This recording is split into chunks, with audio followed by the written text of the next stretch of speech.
The students in my second grade class are very active students. They need to be doing something all the time. In order to maximize learning and retention for the students, my partnership teacher and I decided to get the students active in their learning. We did this by giving them hands-on activities. In our weather unit, they became meteorologists. They learned about weather through interactive websites and making weather instruments. The class loved the sorting task we completed on various weather pictures. It was wonderful to hear their reasoning on why certain pictures were placed together. The unit ended with the class making their own weather instruments. After placing the instruments outside, the class turned into meteorologists for the week and recorded and reported their findings. The students were surprised on the last day of the weather unit with an activity with clouds. We created clouds out of shaving cream. Then the students got creative with different shapes in their shaving cream clouds. The unit stuck with the students. On a recent trip to Sturgeon City in Jacksonville, my students were able to recall the names and functions of weather instruments, impressing our guide. Hands-on learning was not limited to science. We also used these activities in math.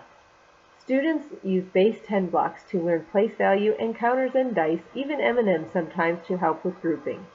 Just like my students, when I was able to get my hands on, whether in science experiments or activities in 536, or in solving and explaining math concepts with manipulatives in 522, I remembered the lessons being taught. But it was not just hands-on activities that my students thrived on. It was the need to play games. My students loved to be creative with games.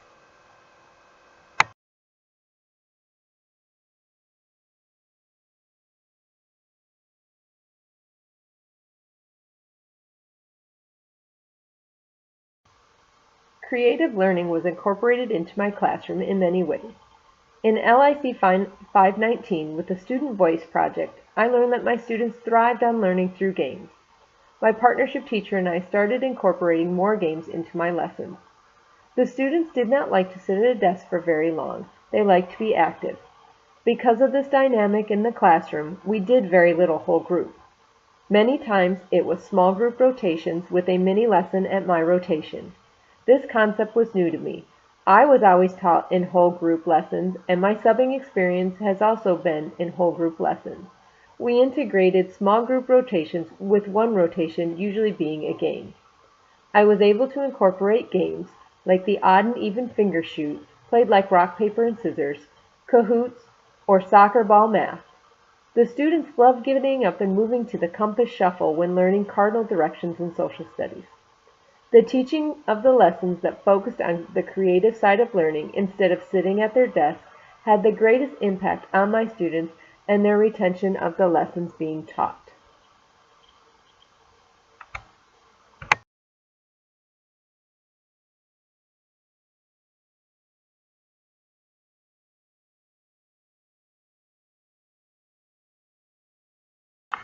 While my classroom was not games the entire time, the students loved the use of technology during rotation. From day one, my partnership teacher and I started teaching the students how to log on to their computers. Once they mastered the logging in independently, my students loved to go on to RazKids and ScoopPad and Zern for math. My ESL students even accelerated with their reading by completing reading eggs online. The use of technology was intimidating to me at first. While in LIC 501, we learned about different websites that could be used.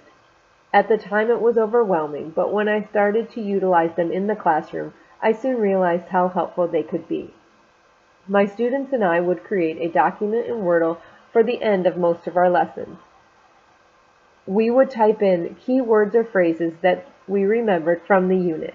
The students loved to see where their word ended up on the collage. I also used KWL charts when starting a lesson as a way to access the students' knowledge prior to starting the unit. My students also loved to create T-charts at the beginning of Daily 5 and post it around the room so students knew exactly what they were to do during these rotations.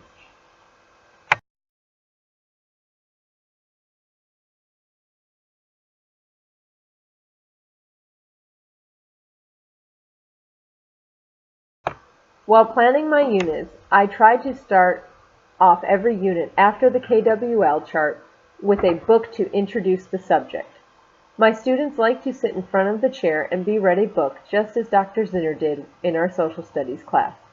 While reading the book, the students would start to think about the concept and apply it to their everyday life.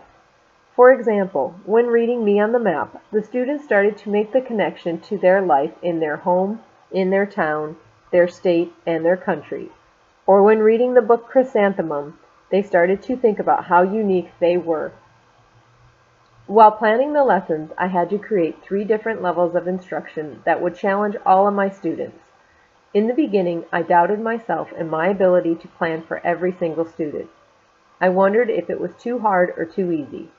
After getting to know my students by talking with them and interacting with them in the classroom and on the playground, I was able to get a better grasp of where they stood academically. I became more confident in my ability to plan for different level learners. I started using more resources to help me plan, such as the EC teacher and the ESL teacher, and also the advanced academics teacher. My groups would change with each new subject taught. This was nice in the fact that the students could not figure out which group was the high, medium, or low group.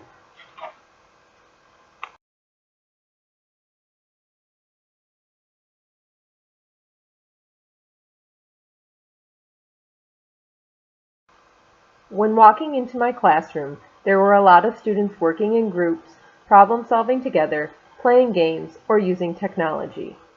There still was some teacher-led basic instruction for the students in a whole class setting. The students were taught in a traditional sense that I was used to.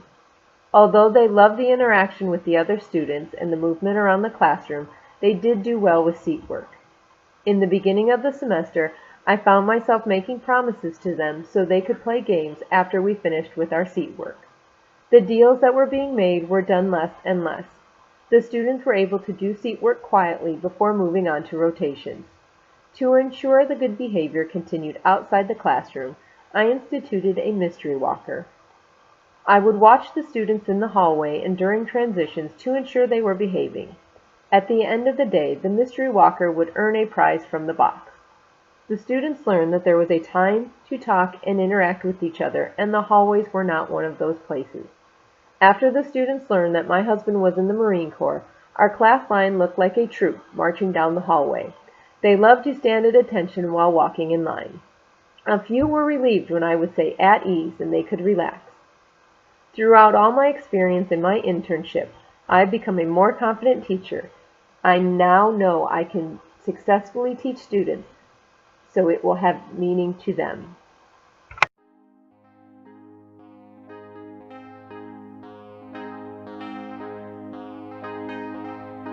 It was an early morning yesterday. I was up before the dawn, and I really have enjoyed my stay, but I must be moving on.